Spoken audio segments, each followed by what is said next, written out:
Neste vídeo, discutiremos o que é o fluxo de pedidos e como usá-lo para uma compreensão mais profunda do contexto do mercado e para tomar decisões comerciais mais informadas. Essencialmente, esta é uma continuação da parte anterior sobre o de Allen Hand. Este diagrama esquemático mostra um movimento ascendente, onde altos e baixos mais altos estão se formando. Na interpretação básica, isto indica a força do comprador, ou seja, uma tendência de alta. Mas se olharmos mais a fundo e tentarmos entender por que isso acontece, veremos que o preço interage primeiro com uma zona de interesse na forma de liquidez ou ineficiência, da qual recebe volume de compra. Devido à pressão dos compradores, observamos movimento em direção à primeira área de problema, no contexto da qual o volume de vendas já entra no mercado. Um chamado movimento corretivo se forma para algumas novas zonas de interesse dentro desta faixa, até que o preço receba novamente o volume de compra dominante e o movimento continue para a próxima área problemática. Este processo pode se repetir por muito tempo, mas o princípio permanece simples. Sempre temos uma certa sequência na forma de zona de interesse, entrega de preço e área de problema. E tudo isso é acompanhado adicionalmente pela formação de novas faixas de negociação. Do vídeo anterior, já sabemos que a faixa de negociação está dividida em duas zonas principais: a zona premium, ideal para vender durante o movimento descendente, e a zona discount, ideal para comprar durante o movimento ascendente. Mas, além disso, existe outro conceito importante denominado matriz de desconto premium. Estes são níveis dentro da faixa de negociação que ajudam a determinar com mais precisão onde o preço tem maior probabilidade de receber uma reação. Essencialmente, estas são as mesmas zonas de interesse, muitas vezes na forma de blocos de ordens, lacunas de valor justo ou, às vezes, blocos de rejeição no início de um movimento, desde que sejam suficientemente grandes. Da mesma forma, estes também podem ser pontos fractais dentro do intervalo, muitas vezes referidos como incentivo na comunidade comercial. Este conceito pode levantar algumas questões, por isso vamos fazer uma pausa aqui para explorá-lo com mais detalhes. O incentivo neste contexto implica que durante a retração, o preço irá interagir com a liquidez além dos pontos fractais, após o que é mais provável que receba uma reação e reverta na direção oposta. Caso contrário, este elemento não teria sentido lógico e eficácia, pois é frequentemente utilizado para abrir posições diretamente do ponto fractal. Mas, da mesma forma, os traders que negociam a estrutura do mercado esperam primeiro por um ataque à liquidez, seguido por uma quebra da estrutura, a partir de onde entram em posições. Portanto, por analogia em nossa estratégia, designamos indução apenas quando queremos ver ou já vimos a confirmação do volume no contexto de um ataque à liquidez além do fractal. Tudo o mais que possa potencialmente fornecer liquidez ao mercado pode ser chamado de injeção de liquidez, e isso será bastante simples e compreensível. Quando há um movimento unidirecional de um ponto a outro no mercado, o preço em prazos menores, digamos de hora em hora, pode produzir certas flutuações que se parecem com intervalos de negociação. Os traders entram em negociações nessas faixas para continuar o movimento. Ao mesmo tempo, no gráfico de 4 horas, o preço é transferido de uma zona de interesse para outra, formando uma faixa de negociação completa. Dentro da área de problema, o preço recebe uma reação correspondente, o que leva a um teste mais profundo dentro da faixa. No gráfico horário, isso pode parecer uma invalidação completa de algumas faixas de negociação. Vamos considerar um exemplo. No gráfico de 4 horas, o preço remove a liquidez em alguns pontos do mínimo fractal, após o que forma agressivamente uma faixa de negociação de alta resistência. No contexto da área problemática, nomeadamente um desvio de valor justo de baixa, há um retrocesso para a zona de interesse mais próxima. No entanto, não recebe volume de compra suficiente e o movimento não pode continuar. Por isso o preço faz outra entrada mais profunda na zona de mercado de descontos, onde testa uma zona FVG semelhante. Somente depois disso ocorre a expansão. Se observarmos a ação do preço no período horário, notaremos imediatamente duas faixas de negociação menores. São até de alta resistência de acordo com nossa classificação, onde o mínimo do segundo atua como incentivo dentro de toda a faixa de negociação no gráfico de 4 horas. Observe que o preço no mesmo período confirmou o volume na forma de um bloco de rejeição após o ataque à liquidez, mas ao mesmo tempo em um período inferior ao Fair Value Gap no gráfico de 4 horas. Tome nota deste fato. No gráfico de 4 horas, observamos um ataque à liquidez a partir da máxima fractal, seguido pela confirmação do volume na forma de uma zona de bloqueio de ordens. O preço é entregue de forma bastante agressiva à área problemática, que foi capaz de fornecer liquidez suficiente ao mercado para formar um fractal mínimo, definindo os limites do intervalo. Como este fractal mínimo, que anteriormente retirava liquidez, é um local onde o equilíbrio entre vendedores e compradores mudou, há uma ligeira resistência na segunda abordagem, que formou um fractal máximo na zona premium. Além disso, observamos uma invasão de liquidez e uma entrega de preços continuando na direção. Um exemplo semelhante no período semanal, mas aqui o preço não conseguiu atingir o mínimo fractal. Eventualmente, toda a faixa de negociação foi rompida. Mas isto pode parecer diferente se não considerarmos cada ponto fractal, o que, em essência, não é necessário fazer. Preste atenção aos níveis-chave, especialmente em prazos menores, onde as flutuações de preços ocorrem com bastante frequência. Para seguir em frente, precisamos entender outro princípio muito importante. O fluxo de pedidos regular é caracterizado pela reação do preço a qualquer zona de ineficiência ou liquidez dentro da faixa, que também chamamos de matriz desconto-prêmio. O principal é que o preço não chegue ao extremo que invalidaria a ideia de todo o de-Allen Range. Fluxo de ordens agressivo ocorre quando o preço reage especificamente à zona de interesse mais próxima. Na zona premium em um cenário de alta e na zona de desconto em um cenário de baixa, após o qual continua seu movimento. Uma exceção às vezes pode ser atingir o nível 0,5, que é considerado equilíbrio. Assim, quando o preço não consegue continuar o seu movimento ou mesmo rompe e consolida-se para além da zona de interesse mais próxima, consideramos que o fluxo de ordens agressivo já não é relevante e observamos a reação de outros elementos de acordo com o princípio do fluxo de ordens regular. Vamos considerar um cenário hipotético para melhor compreensão. Imagine que no gráfico diário se formou o último intervalo de negociação, que atingiu uma área problemática no período semanal. Em tal situação, existe uma grande probabilidade de que este intervalo diário seja invalidado. A razão para este fenômeno reside no facto de que o preço tenderá provavelmente a corrigir-se para uma determinada zona de interesse, mas já no contexto do período semanal e do intervalo de negociação. É importante observar que isso não acontece instantaneamente e pode levar algum tempo. Este comportamento dos preços demonstra a importância de considerar várias escalas de tempo ao analisar os movimentos do mercado e enfatiza a relação entre os intervalos de negociação em diferentes intervalos de tempo. O segundo indicador é especialmente aplicável a situações em que o preço, no contexto de uma área problemática, confirma a sua disponibilidade para uma reversão. A fórmula é a seguinte: variáveis especialmente quando não contém zonas de liquidez ou ineficiência e não é de alta resistência.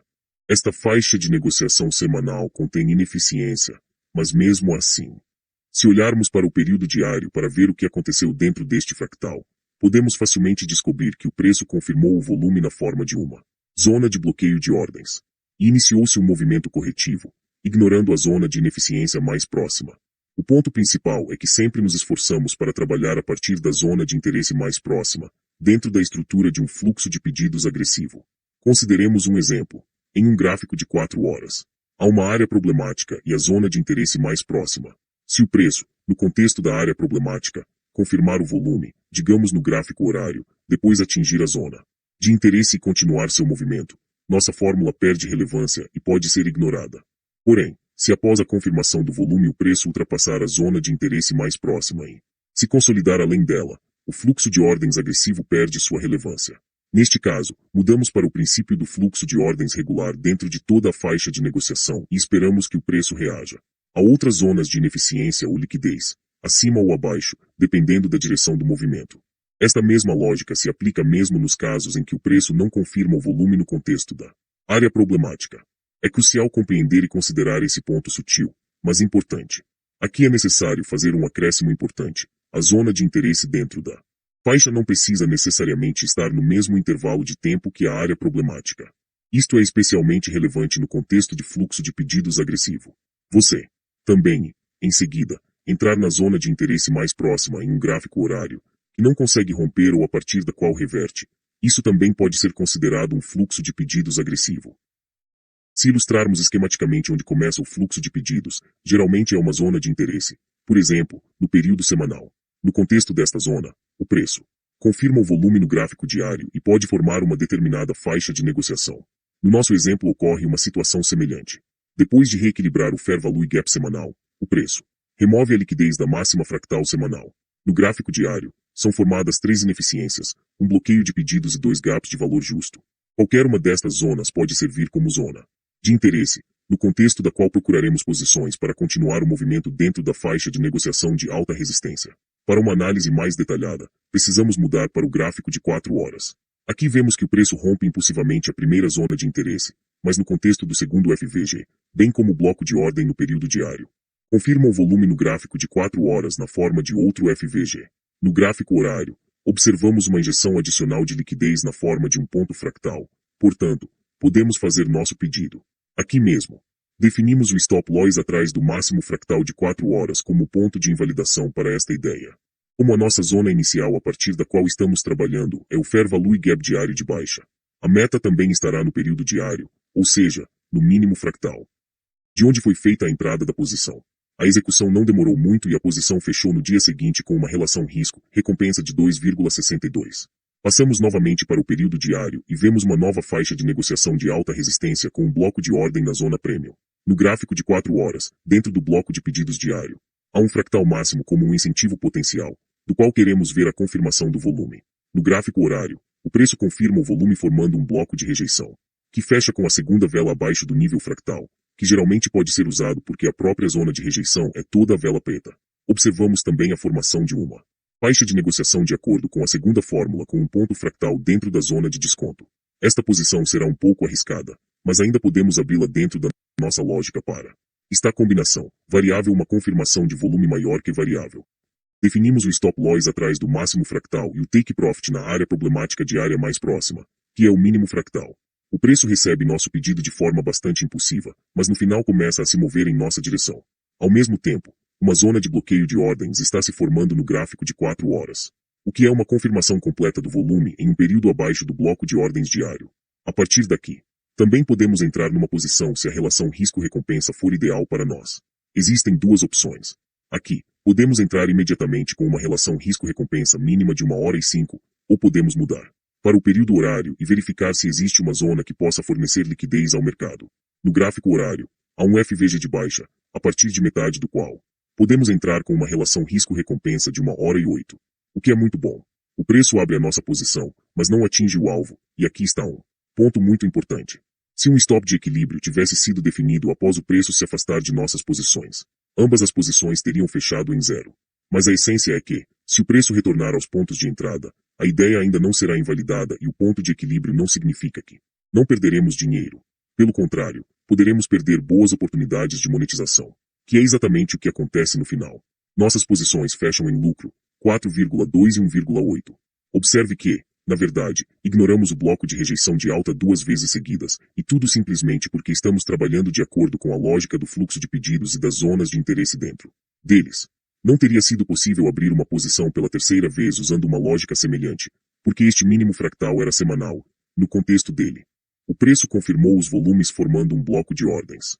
Essencialmente, a mesma coisa começou, só que na direção oposta. Mas falaremos sobre isso outra hora. Consideremos também um exemplo de fluxo de ordens agressivo e como as posições podem ser abertas dentro dele. Este é um gráfico de ouro em um período de 4 horas, onde vemos que o preço testou a ineficiência e formou uma vela impulsiva de alta seguida pela formação de uma zona de interesse.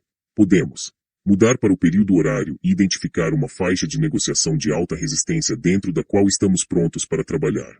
Mas como também temos um Fair Value Gap na zona Premium, temos interesse em aguardar a confirmação do volume para abrir nossas posições para a continuação.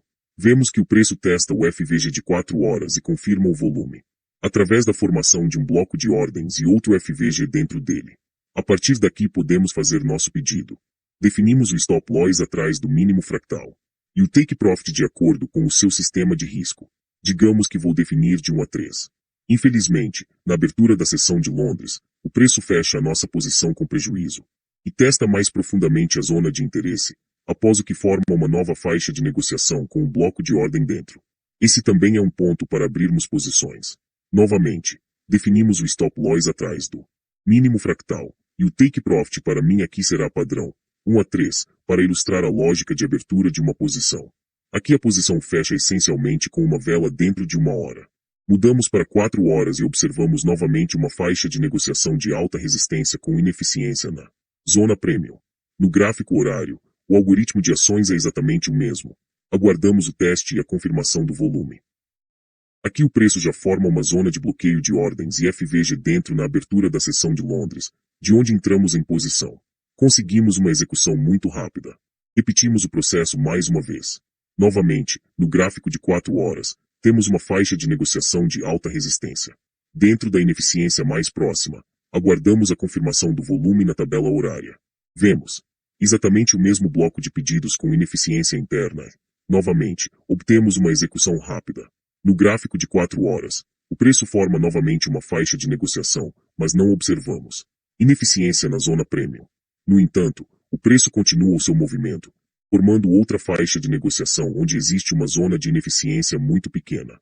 No gráfico horário, temos um teste rápido, rejeição e uma zona de bloqueio de pedidos, de onde podemos colocar novamente nosso pedido de compra. O resultado está mais uma vez diante de seus olhos. Essa é apenas uma forma de monetizar esse tipo de movimento. Aqui você pode escalar ainda mais, digamos, para 5 ou 15 minutos, e inserir posições a partir daí. Você também pode trabalhar no mesmo período de tempo em que o intervalo de negociação está se formando. Existem muitas opções.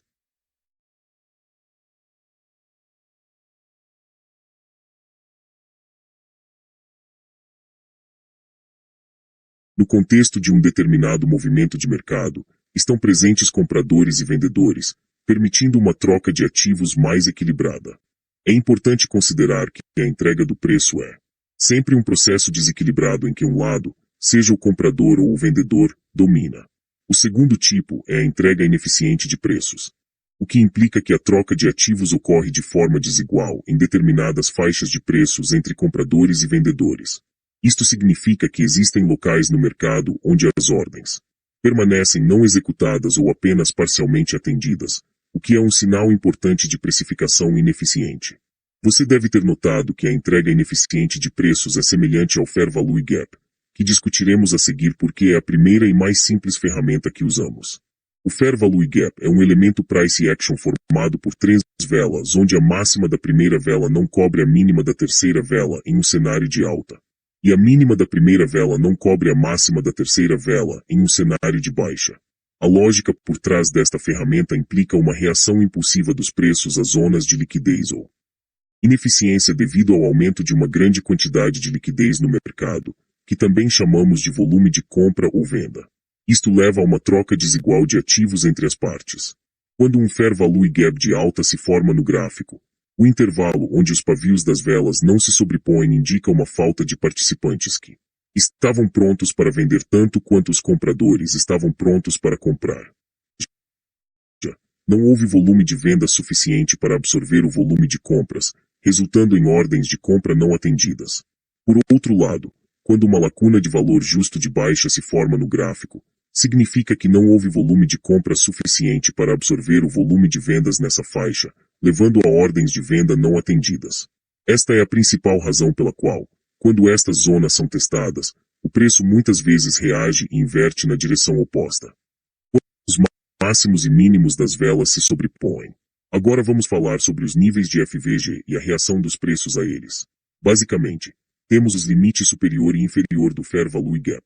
Mas o nível 0,5 também é frequentemente marcado, o que é considerado bastante forte. Idealmente, o preço deve ricochetear nele. Portanto, também pode ser usado como ponto de entrada para uma posição. Quanto à validade do FVG quando testado, é bastante complexo porque depende muito do momento. No entanto, na minha opinião, o principal é que o preço não feche abaixo do limite inferior quando o FVG estiver em alta e não feche acima do limite superior quando o FVG estiver em baixa. Isto seria considerado um Fair Value Gap invertido, o que pode indicar uma continuação do movimento. Todo o resto é permitido, mas, novamente, depende muito do contexto. Vejamos alguns exemplos em um gráfico real e depois passaremos para a próxima ferramenta. Um exemplo bastante simples de Fair Value Gap é o seguinte. O preço realiza um ataque de liquidez, após o qual um volume de compra muito agressivo entra no mercado, formando duas zonas FVG. O preço testa a primeira zona, mas não recebe volume suficiente para continuar avançando. Em seguida, é testada a segunda zona inferior, a partir da qual se forma um bloco de rejeição. E o preço continua a se mover na direção da tendência. Neste contexto, num período de um dia, formaram-se duas zonas de gap de justo valor. Podemos ver claramente que cada zona, depois de testada no gráfico, forma uma nova, e o preço nunca fecha acima dessas zonas. Isto significa que o Fair Value Gap tem força suficiente para fazer com que o preço reverta e se mova na direção oposta. Um bloco de ordem é um elemento price action que representa uma faixa de preço onde o maior volume foi negociado, muitas vezes formado de forma manipulativa. Esqueça a afirmação de que um bloco de ordem é a última vela antes de uma reversão. Isso não tem base lógica. Primeiramente, observemos os dois tipos de níveis que se formam no mercado para uma compreensão completa desta ferramenta: suporte e resistência. Um nível de resistência é formado quando há duas velas, sendo a primeira uma vela de compra e a segunda uma vela de venda. Onde a primeira vela fecha e a segunda vela abre é o nosso nível de resistência. Um nível de suporte, por sua vez, é uma formação onde a primeira vela é uma vela de venda e a segunda é uma vela de compra. Onde a primeira vela fecha e a segunda abre é o nosso nível de suporte. Com base na lógica básica, estes níveis representam pontos onde o equilíbrio entre compradores e vendedores mudou. Isto nos dá motivos para acreditar que grandes players abriram ou fecharam suas posições ali. Portanto, há uma chance de que, quando esses níveis forem testados, um volume adicional de compra ou venda possa entrar no mercado, com grandes players comprando ou vendendo novamente nesses locais. Acredita-se que desta forma possam proteger as posições anteriormente abertas. Como é formada a zona de bloqueio de pedidos? A zona de bloqueio de ordem implica um rompimento do nível de resistência, velas de compra-venda, e um fechamento acima dele para um bloco de ordem de alta, e um rompimento da zona de suporte, velas de venda mais compra, e um fechamento abaixo dela para uma ordem de baixa bloquear. Imaginemos que temos uma zona de liquidez ou ineficiência. Para que o preço chegue a esta zona, deve haver volume de vendas no mercado empurrando o preço para baixo. Isso significa que alguém interessado neste movimento deve abrir uma posição vendida. Ao atingir a zona de interesse, ocorrem dois processos totalmente diferentes. Com o mesmo resultado idêntico, o preço sobe impulsivamente. Por que isso acontece? Já abordamos parte dessa lógica no vídeo anterior, mas vou recapitular rapidamente. Quando existe uma zona de liquidez, significa que os stop loss dos jogadores que abriram anteriormente as suas posições estão provavelmente localizados atrás de um determinado fractal. Assim, esta zona interessa a um grande player porque há quem esteja pronto para comprar ou vender muito. Eles exploram isso ativamente. Essa lógica funciona da mesma forma aqui. O preço testa a zona de liquidez, ativando os stop loss dos jogadores que anteriormente abriram posições longas. Estas são ordens de venda, ou liquidez do lado do vendedor, mas ao mesmo tempo, as ordens de compra do grande player são ativadas, permitindo acumulem aqui uma grande parte da sua posição. Assim, as ordens de venda atuaram como contra-liquidez para as ordens de compra. A razão pela qual o preço sobe impulsivamente é que o volume com o qual o grande player opera excede significativamente o volume de todos os outros combinados. Quando o preço testa uma zona de ineficiência como uma lacuna de valor justo, ele obtém o volume de compra principal, devido a pedidos não atendidos, muitas vezes levando a uma reversão na direção oposta. É bem possível que essas ordens não atendidas pertençam ao mesmo grande player que deseja atendê-las, proporcionando uma oportunidade de acumular sua posição a preços mais baixos. É por isso que acredito que o bloco de pedidos possui principalmente um mecanismo de formação manipulativo. A mesma lógica funciona ao contrário para um bloco de ordem de baixa. Novamente surge a pergunta: por que o preço reage ao testar a zona de bloqueio de pedidos? Existem três razões principais pelas quais isso pode acontecer. A primeira e mais fundamental razão é que as posições inicialmente abertas para empurrar o preço para baixo e formaram um nível de resistência ainda podem estar abertas e até mesmo em perda. Portanto, não é lucrativo para o grande player mantê-lo se a entrega antecipada do preço continuar ascendente. Quando o preço testa aproximadamente a primeira metade do bloco de ordens, as posições curtas são fechadas por meio de ordens de compra, criando um volume de compra que empurra o preço para cima. Isso também pode acontecer no momento de romper o nível de resistência ou suporte, provocando um impulso ainda maior. A segunda razão pela qual um bloco de pedidos pode mesmos pedidos não atendidos após o teste e o aumento da liquidez no mercado. A terceira razão é bastante interessante e tem lógica semelhante às zonas de suporte e resistência. Um bloco de pedidos é em si uma zona onde o equilíbrio entre compradores e vendedores mudou, ou vice-versa, o que também atrai interesse para a acumulação ou distribuição adicional de posições. Muitas vezes, se você observar o bloco de ordem de um período de tempo superior, verá que ele se parece com o bloco de rejeição, que discutiremos mais tarde. Vejamos vários exemplos em um gráfico real. Um exemplo clássico de como um bloco de ordem de alta pode aparecer. O preço testa uma lacuna de valor justo de baixa, da qual recebe o volume de vendas, empurrando o preço para baixo com o objetivo de reequilibrar o FVG de alta e conduzir um ataque de liquidez nos mínimos iguais. Nesta área, o volume de compra entra no mercado, empurrando o preço novamente para cima, rompendo o nível de resistência, e fechando a vela com o corpo que forma a zona de bloqueio de ordens. Esta zona é então testada e o preço reage de acordo. Também é importante observar se um FVG é formado na zona de bloqueio de ordens no mesmo período ou em um período inferior, pois isso fornece uma confirmação adicional de sua força. Além disso, podemos ver um bloqueio de ordem de baixa, rompendo o nível de suporte, testando e continuando o movimento descendente. Se você observar de perto, todo o movimento do mercado está interligado. As ordens de venda ou compra de um instrumento são usadas para criar outro e assim por diante. Portanto, nunca se deve esquecer a regra de zona em zona, que descreve de certa forma esta lógica. O preço sempre se move de uma zona de interesse para outra, da liquidez para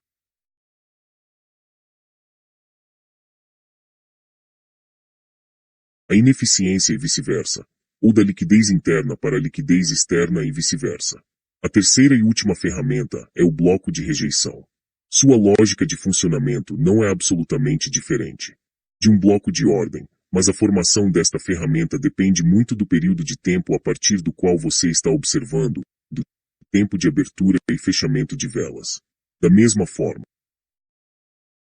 há uma mudança no equilíbrio entre os participantes do mercado, e quer você esteja olhando para um nível de suporte ou resistência, um bloco de ordem ou um bloco de rejeição, é essencialmente o mesmo conceito, mas exibido de forma diferente dependendo do período de tempo que você está visualizando. O gráfico.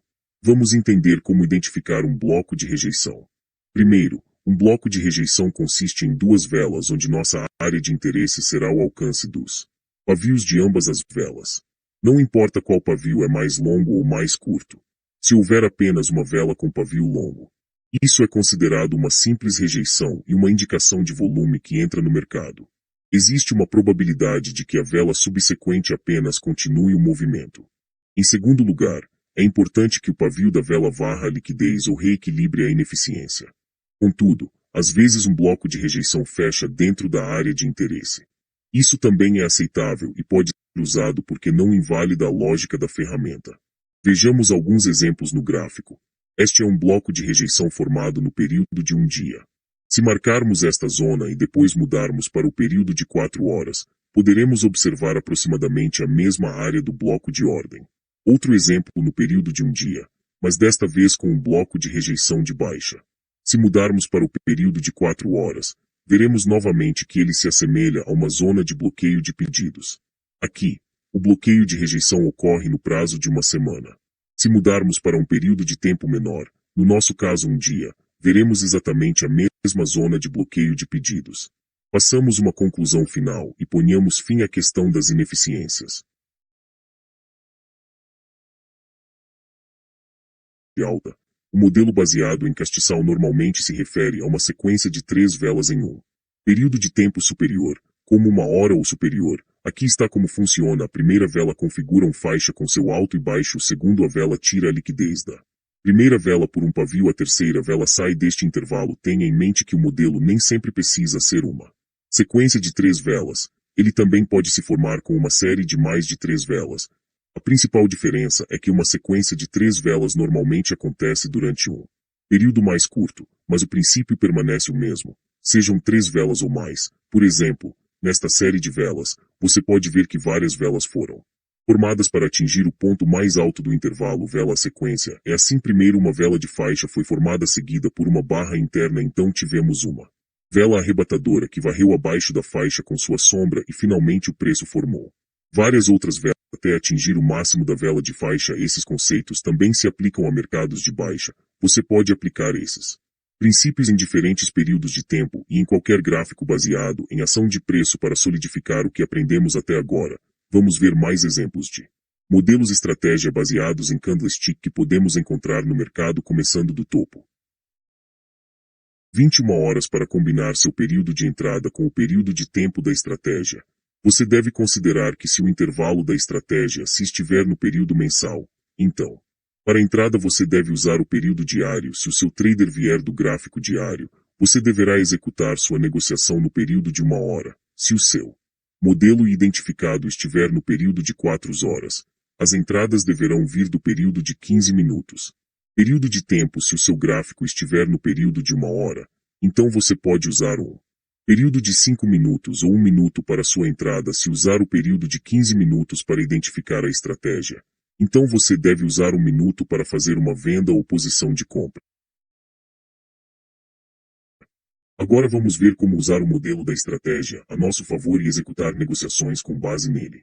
Aqui temos o período de 1 hora. Na tela, como você pode ver, o preço criou uma grande vela de baixa às 14h. Horário-chave, então vou destacar seu máximo e mínimo como o potencial máximo e mínimo da vela da estratégia. Ponto a seguir. Ampliarei o período de 15 minutos e esperarei que a vela das 15 horas se forme agora. Como você pode ver que a vela das 15 horas tem formado e vou destacar sua máxima e mínima como a última faixa de alta e mínima da vela. Se você olhar de perto, poderá ver que a vela das 3 p.m. varre abaixo da faixa da vela horária das 14 horas com seu pavio e imediatamente empurra de volta para dentro das 14 horas faixa de vela. Seguindo isso, vemos o preço subir e, eventualmente, fechar acima da máxima da vela das 15 horas. Se diminuirmos o zoom para o período de 1 hora, podemos ver que o preço varreu abaixo das velas das 14 horas com esta vela doji das 15 horas, confirmando o modelo da estratégia formado em nenhum momento importante. Há uma alta probabilidade de que, depois de completar a fase de manipulação, varrendo a liquidez do lado da venda abaixo da faixa das velas das 14 horas, o preço subirá em direção à liquidez do lado da compra acima da vela das 14 e da 1 hora, o que oferece uma grande oportunidade de operar comprado no mercado a seguir. Ampliarei o período de 5 minutos para encontrar uma oportunidade de entrada. Para uma posição longa, como você pode ver, há um bloco de ordem no período de 5 minutos, e é a última vela de venda antes do preço iniciar um movimento de alta. Estourou acima da máxima da vela de 15 minutos e fechei acima dela. Vou colocar minha ordem de limite de compra no ponto mais alto deste bloco de ordem e esperar o preço ativar lá para o take profit. Você pode definir lá no ponto médio de um intervalo de tempo de 1 hora que fornece uma relação recompensa-risco de 2, 1 ou no ponto mais alto do intervalo e fornece uma proporção R de 4,9. Agora vamos ver o que acontece a seguir. Como você pode ver, o preço ativou nossa ordem por limite e estamos oficialmente no mercado. O primeiro take profit é atingido quando o preço atinge o ponto médio da faixa. Eventualmente, o preço atinge a segunda meta de lucro no ponto mais alto do intervalo de velas das 14 horas do intervalo de tempo de 1 hora e a negociação ocorre com sucesso. Veja a reação do mercado indo buscar nossa região de análise. O importante, depois que já estamos ativos no trader, é respeitar e seguir nosso gerenciamento. Assim começamos a dominar o gráfico. Aguardamos para ver até o final, mas claro que você pode ir subindo seu risco-retorno, caso queira. É uma boa prática também. Chegou no nosso alvo, veja. Fico feliz que você tenha chegado até aqui e espero que este tutorial tenha sido útil. Aplique os estudos. Caso queira acessar nossas estratégias completas, elas estão disponíveis na Hotmart, junto com nosso indicadores XPenic. Os links estão na descrição. Muito obrigado.